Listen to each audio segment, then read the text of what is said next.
नवनिर्वाचित पीएम ऋषि सुनक से मुलाकात की।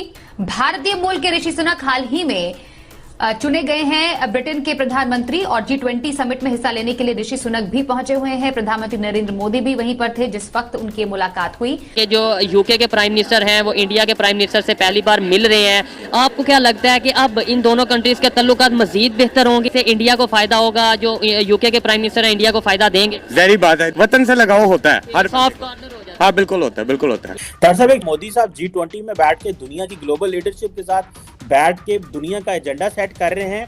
और मैं देख रहा था कि वज़ीर-ए-आज़म चाइना गए थे, लेकिन चाइना जाने के बाद भी जब पाकिस्तान आए तो कुछ भी नहीं बताया कि वहाँ पे क्या हुआ।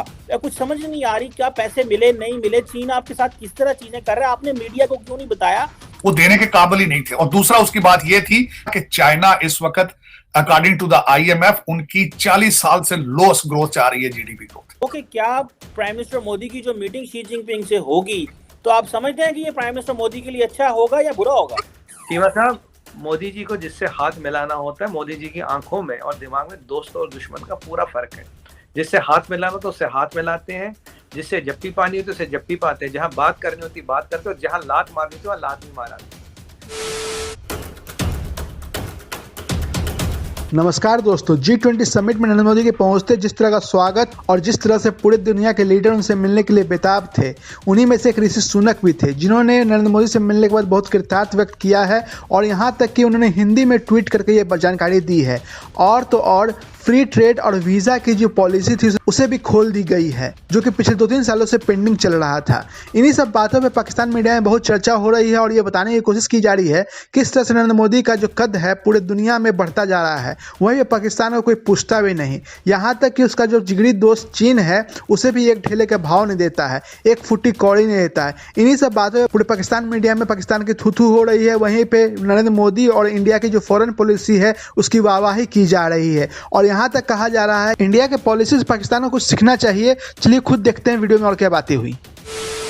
यूके के प्राइम मिनिस्टर हैं वो इंडिया के प्राइम मिनिस्टर से पहली बार मिल रहे हैं। आपको नहीं लगता कि अब फ्री ट्रेड डील होगी यूके और इंडिया के दरमियान? क्या समझते हैं कि आपको लगता है कि यूके के जो प्राइम मिनिस्टर हैं वो इंडियन ओरिजिन है, इस वजह से ऐसा होगा या मेरिट डील हो रही है? तो ऐसी कोई बात नहीं है, हम भी 7वां बड़ा मुल्क है दुनिया का, 6वां तो हम भी दुनिया में एक मकाम रखते हैं। लेकिन जब तक हमारे अंदर स्टेबिलिटी नहीं आएगी, पॉलिटिकल कंसिस्टेंसी जब तक वो नहीं होगी ना आपके मुल्क में, आपको कोई भी ट्रेड नहीं करेगा। आपको क्या लगता है कि अब इन दोनों कंट्रीज के तल्लुकात मजीद बेहतर होंगे, से इंडिया को फायदा होगा, जो यूके के प्राइम मिनिस्टर है इंडिया को फायदा देंगे? जहरी बात है, वतन से लगाव होता है हर सॉफ्ट कॉर्नर हो जाता है। हाँ बिल्कुल होता है, बिल्कुल होता है। ठीक है, अट्रैक्शन हो जाती है ना, होती है। बाकी मेरिट का इशू होता है, उस पर हमने कोई भी नहीं एतराज उठा सकते, लेकिन मुझे लगता है कि फायदा होगा, इंडिया को बहुत फायदा होगा, बहुत फायदा होगा। हमने मुसलमानों ने बनाया ताजमहल, ठीक है, वो रिसर्च पे पैसा खर्च करते हैं और अगर हम ताजमहल जैसी निशानियां बनाएंगे हमारा मेरिट वैसे ही मर जाएगा।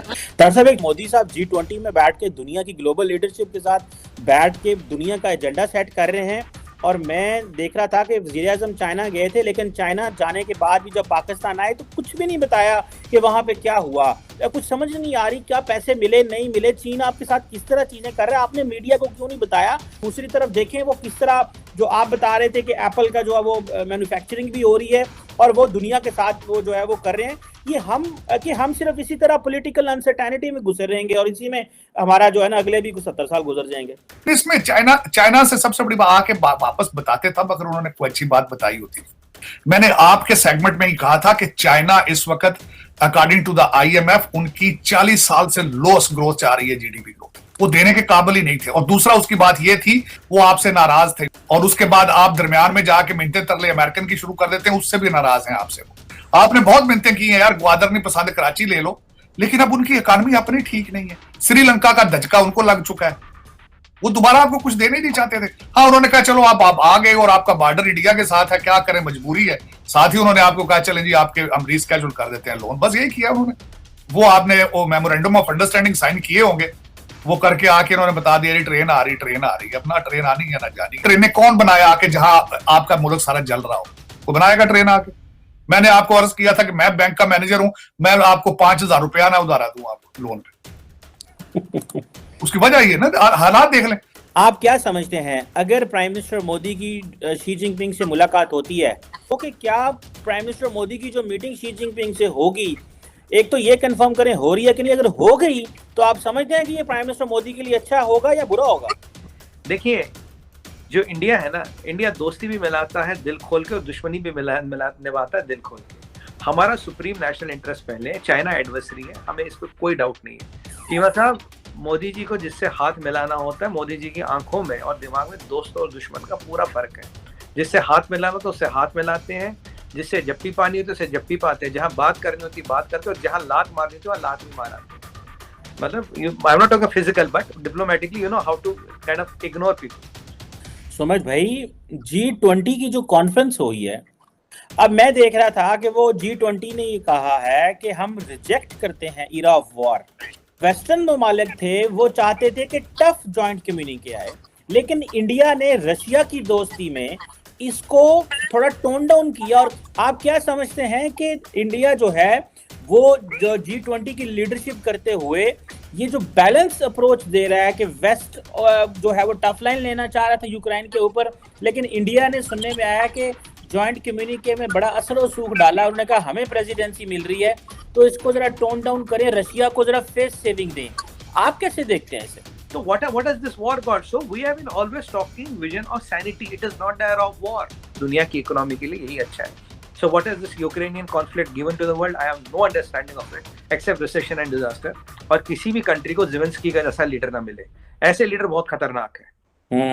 ये बात तो ये कि आपने जिस बंदे का नाम लिया ना, वो सुन के ना खून खोल रहा है कि मोदी साहब का नाम लेके, क्योंकि वो तो है ही मुसलमानों के हक में गलत तरीन इंसान है ना। आपने कहा है कि नरेंद्र मोदी का नाम सुन के खून खोल रहा है। अगर हम देखें तो आज इंडिया 5th लार्जेस्ट इकोनॉमी बन चुका है। अगर हम देखें वहाँ पर मिनॉरिटीज़ के साथ इख्तलाफात भी हैं एक दूसरे के साथ, लेकिन अगर हम देखें तो वहाँ पर मेजोरिटी में मुस्लिम जो हैं वो बड़े बड़े फाइज हैं उहदों पे। अगर हम देखें तो वो लोग खुद कन्विंस करते हैं कि हम लोगों को यहाँ पर हकूक़ मिल रहे हैं। हम कश्मीर की भी बात करें तो कश्मीर में भी लार्जेस्ट सिनेमा, लार्जेस्ट ब्रिज, उसके अलावा G20 की मीटिंग, मतलब बहुत सी अपॉर्चुनिटीज़ उनको मिल रही हैं। पाकिस्तान में क्या मिल रहा है? हम पाकिस्तान में देखिए, जब तक हमारे हुक्मरान नहीं ना ठीक हो सकते तब तक अवाम भी ठीक नहीं है।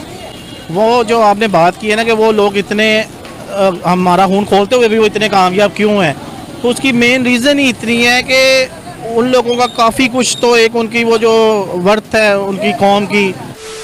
दोस्तों, आप इसके बारे में क्या सोचते हैं कमेंट में लिख कर बताइए। अगर आपको वीडियो अच्छा लगा तो जैसा लाइक कीजिए, शेयर कीजिए। अगर आप मेरे चैनल पर नए हैं तो सब्सक्राइब कर दीजिए। जय हिंद, जय भारत।